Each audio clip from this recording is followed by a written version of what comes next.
Hello, and welcome to another installment of the Weird Chronicles.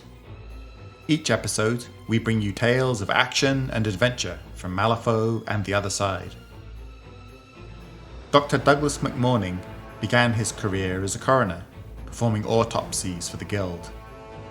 But the good doctor's fascination with death is more than just professional. I hope you enjoy part 1 of Formaldehyde Nights.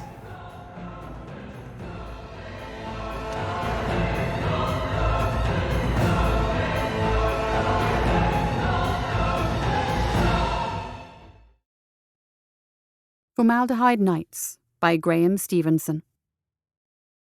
It was really fascinating stuff. McMourning wound up the contraption like a toddler awaiting another jack-in-the-box explosion. It didn't look like much to the casual observer, a compact wooden box that was somewhere between a birdhouse and a faceless carriage clock. The brass winding handle on the back was the only real indicator that it was neither. It made a sound rather like grinding coffee as the handle revolved. When he had wound it enough, McMourning placed it back on the bench and lifted the trailing rubber tube that spooled from the box's base like the tail of a wooden mouse.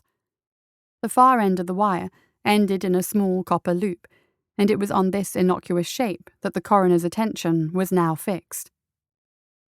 There was a corpse lying on the slab.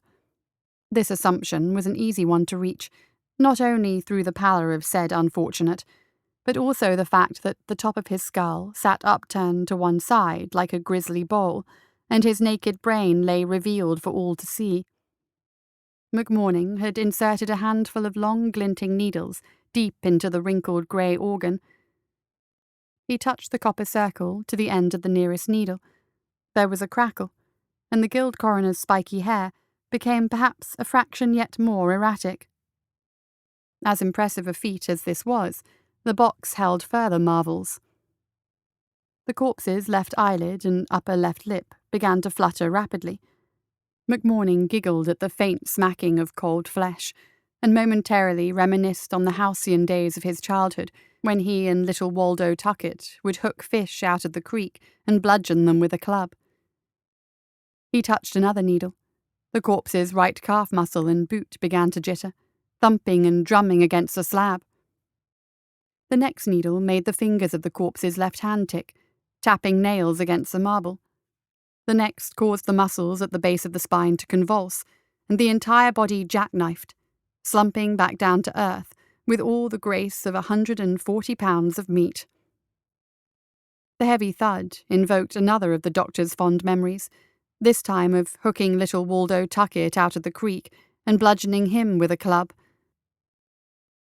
Of course, it had started as a serious scientific exercise. An electrical discharge into the correct nerve cluster was the ideal tool to map the motor functions of the human brain. Having a detailed blueprint of these pathways would give the good doctor license to reach a new plateau of reanimation, to fine-tune his creations with grace and poise, and perhaps one day to reach a level of skill so profound that it would rival genuine life. At least, that was until he inadvertently touched 2 needles at the same time, and the corpse farted loudly before executing a passable Louisiana two-step.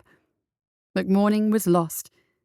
He spent the next hour moving a peanut around the corpse's face, using only twitching muscles while giggling hysterically. When the peanut shot up a nostril after a violent lip curl, he managed to rearrange the needles, so that the corpse could play the purple hills of Gilderland on 3 fingers and 1 heel. This was followed by a medley of the Barmaid's Apple Catchers, Blow That Bugle, Captain Dear, and Can't You Tell I'm Smiling. The first pale fingers of dawn were touching the frosted mortuary window by the time McMourning had successfully manoeuvred the corpse into unwrapping a cigarillo, placing it in the doctor's mouth, and lighting it with a struck match. It was the most fun he'd had in ages. If only he'd had one as a child. Sebastian finally ruined the moment, as he often did, by coming in and standing morosely nearby. There was a forlorn quality about his faithful morgue assistant that drained the sense of fun out of any occasion. It was like being charged with an ill puppy, albeit a sociopathic 300-pound puppy, devoid of any sense of pain or morality. Well? McMourning snapped irritably. Sebastian waited. One might think you never wanted me to get any enjoyment out of life, Sebastian. All work and no play makes Jack a dull boy, you know. Sebastian waited. McMourning sighed. Guild business, is it? Well, I suppose it's overdue. One can't expect much time for intellectual pursuits when there's menial labour to be done. Heaven forbid I should take an hour or two out of my endless day carving up the idiotic denizens of this city, who haven't sense of self-preservation enough not to step out in front of a speeding carriage or eat a 6-week-old lamb chop to try and aspire towards something actually worthwhile. Sebastian waited. The coroner continued. By rights, I shouldn't even be here. My contractual obligation to the city ends at 6 p.m. sharp, and it must be after 10 o'clock at the very least. How they think they can get me to work at this late hour is beyond me. He folded his arms petulantly, and at roughly the same time, he noticed daylight streaming through the mortuary window. He promptly unfolded them again. Oh, I say, is it morning already? Sebastian waited. The time is irrelevant anyway. McMourning scoffed. I am merely a humble employee. What could I have done to warrant their concern? He leaned against a dissection slab, behind which was piled 6 semi-dismembered guardsmen. Sebastian waited. What? These? McMourning looked down at the jumble of body parts, astonished that anyone could care. Dogs' bodies and work dodgers. Well, it's not like they were doing anything worthwhile, is it? Sebastian waited. Fine. The doctor sighed, clearly put out.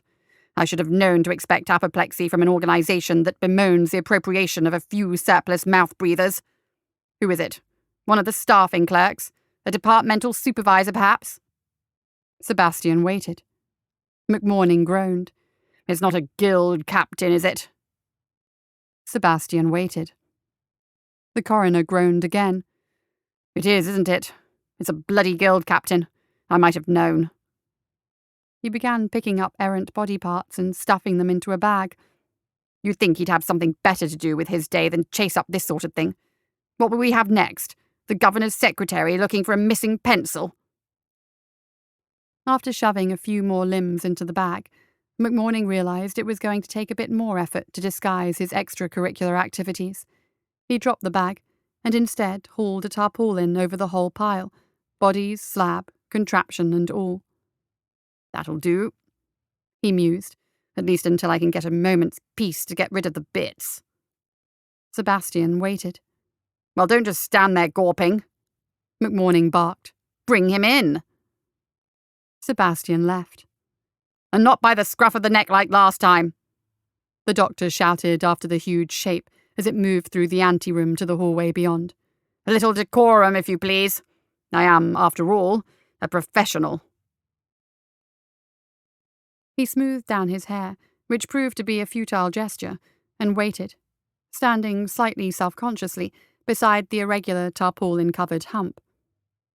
A short, stout fellow wearing a guardsman's outfit with captain's pips and cap strode briskly into the mortuary, trailed by the despondent Sebastian. Dr. McMourning, the captain gushed, snatching the coroner's hand and shaking it vigorously before realising the doctor's gloves were smeared with gore and brain matter. His small eyes darted this way and that for something to wipe his wet palm on before discreetly tucking it behind his back and twitching his neat moustache. And you are? The doctor inquired, folding his long rubberized fingers against his apron. Guild Captain Reginald Feckler, 18th Quadrant, said the captain, looking around at his mortuary surroundings and taking in the steel gurneys with their toe-tagged passengers, the wall of formaldehyde jars and tubing, glinting steel tools, and untidy piles of death certificates and related mortuary academia. Dreadful business, eh? McMourning was quite put out. I beg your pardon? Eh? Feckler looked startled. Oh, heavens, no. Not you. Sterling work you're doing here for the guild. I mean, the disappearances. McMourning spread his narrow frame slightly to block the irregular mound behind him. Disappearances? He inquired innocently. You mean you haven't heard? Good Lord, Doctor. Don't they ever let you out of here?" Feckler exclaimed. "It's all over the building. 6 men. 6, mind you. Vanished." "Oh, really?" McMourning attempted to feign surprise. "Without a trace," the captain continued. 6 men in 3 nights. Astonishing, really. All of them on guard duty. All of them vanishing while on patrol. And most astonishing, all of them assigned to guard the morgue level. Queer, eh?" "I'll say," McMourning said, noticing that dead fingers were poking out under the tarpaulin edge. "Yes, quite the mystery," Captain Feckler said. "Quite," the doctor agreed. "Have you any leads?" "Well, this is the cunning bit," the captain said, absent-mindedly stroking his moustache and getting bits of brain in it. "I'm mobilizing an entire detachment of guardsmen. We're going to search the building from top to toe. Leave no stone unturned, as it were. If there's so much as a shred of evidence, my men will find it." "Oh, I don't doubt it," nodded McMourning, using a toe to gently push the fingers back out of sight. "And when does this sleuthing start?" "First thing tomorrow morning," the captain said. "I see. Which reminds me, don't suppose you've seen anything unusual in the last few days?" "Unusual?" McMourning cocked an eyebrow. "Funny noises, strange folk hanging around, that sort of thing," the captain elaborated. "Thought you might have noticed something out of the ordinary, seeing as the chaps all went missing in your neck of the woods." "Afraid not," the doctor apologized. "Nothing to report here. In fact, you might say it's been quiet as the grave."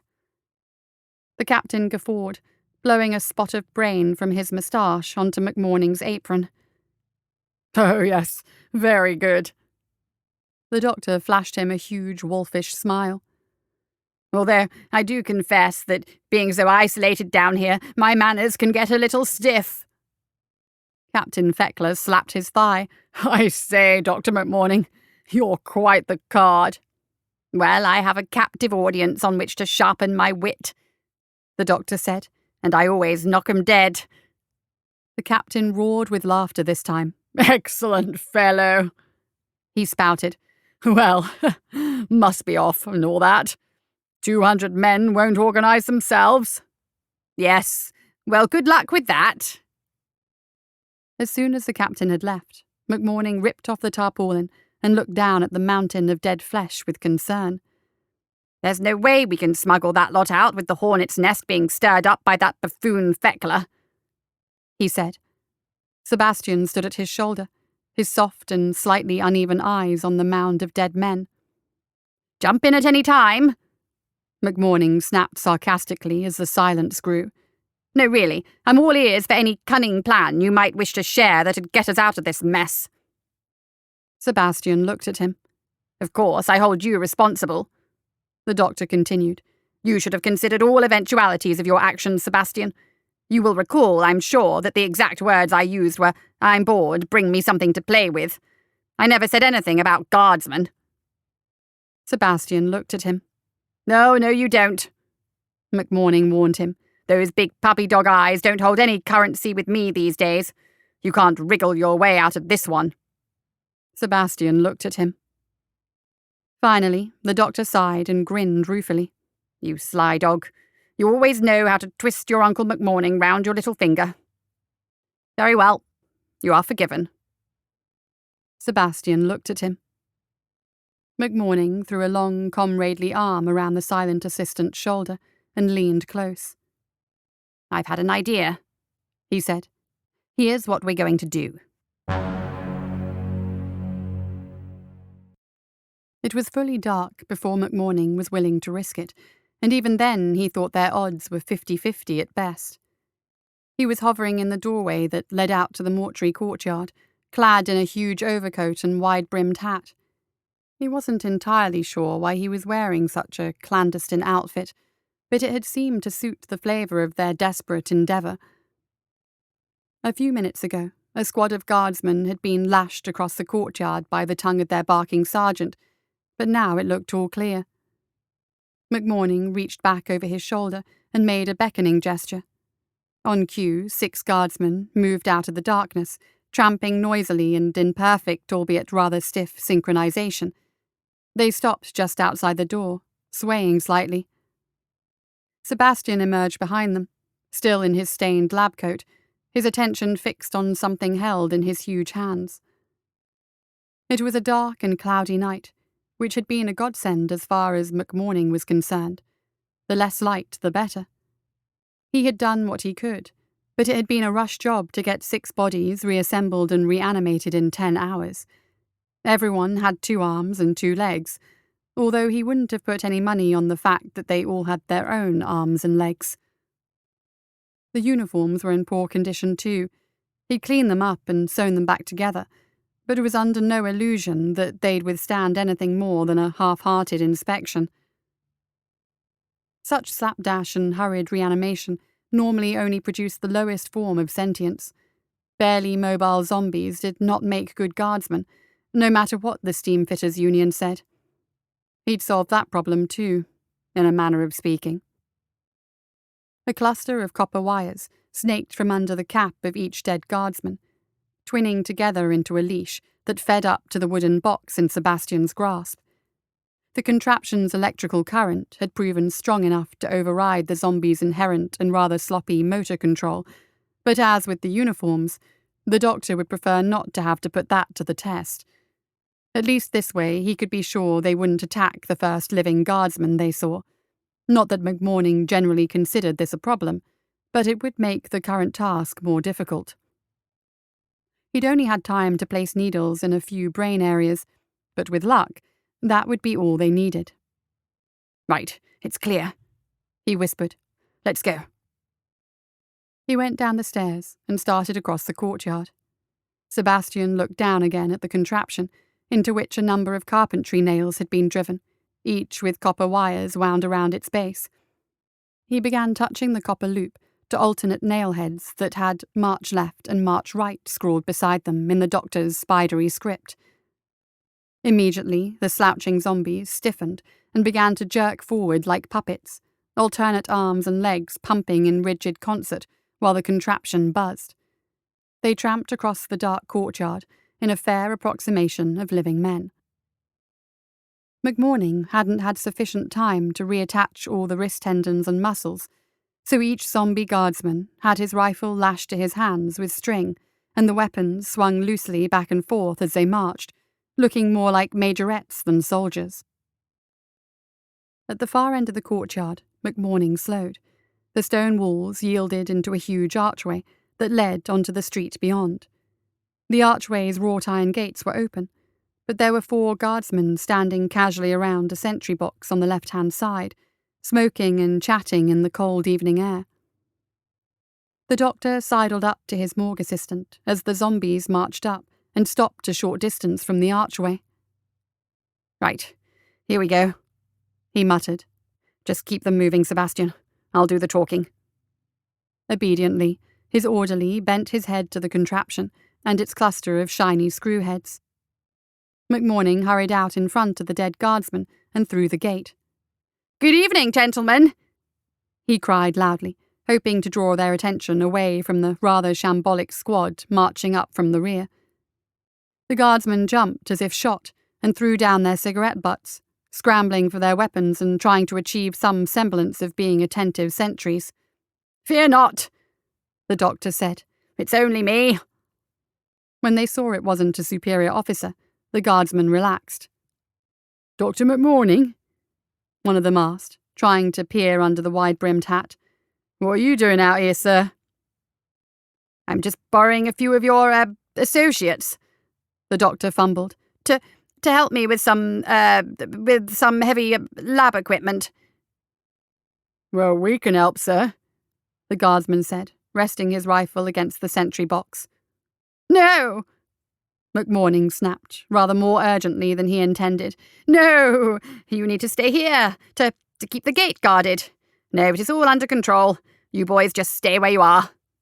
"Well, if you're sure, sir." "Oh, yes." The coroner nodded emphatically. "Oh, yes, quite sure." He could hear the tramping zombies behind him. They had reached the archway, and none of the sentries had given them more than a passing glance. McMourning felt a triumphant grin approaching. They were going to get away with it. "What's going on here?" a brisk voice asked. The sentries immediately snapped to attention, rifles at their shoulders, eyes staring straight ahead. McMourning wheeled around to find the black, beady eyes and shivering moustache of Captain Feckler at his shoulder. Fortunately, Sebastian had already seen him emerge from the far side of the archway and had found the nailhead marked "Attention." The zombie guardsmen went straight as pokers, humming like taut cables as the electrical current shot through them. "Good evening, Captain," McMourning said, touching the brim of his floppy hat. "McMourning, that's you under there. What the devil are you doing out here at this hour?" "Well," the doctor started. The short guild captain noticed the 6 motionless shapes standing like iron poles under the shadow of the archway. "I say," he said, "fine body of men you have there, McMourning. Are those my boys?" "In a manner of speaking," the doctor said.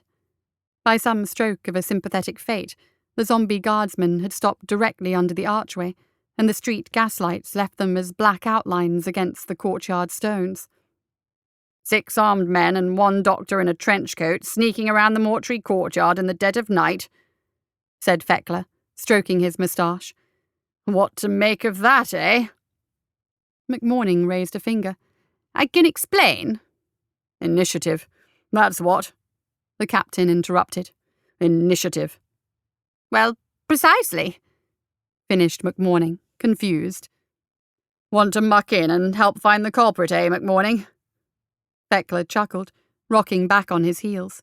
"I like the cut of your jib, sir." The diminutive captain waved his swagger stick at the sentries, dismissing them back to their post, then stepped up alongside the coroner. "I was just on my way home, but now that I see your plan, I'm rather inclined to come along," he said. "Be good sport to see if we can turn up that villain, eh? Get in ahead of the pack, as it were." "Oh," McMourning said, feeling his heart sink. "Yes, fine sport." "Jolly good." The captain glanced around. "So, what was the plan? A patrol around the perimeter?" "Something like that." "Right then, let's be at it." The captain strode off along the outer wall of the mortuary, barking after him, "Come on, you men!" McMourning watched helplessly as Sebastian steered the half-dozen marching zombies through the archway and after the guild captain. It was going to be a long night.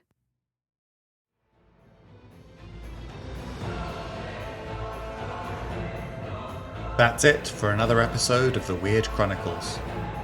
Join us next time for more tales of action and adventure.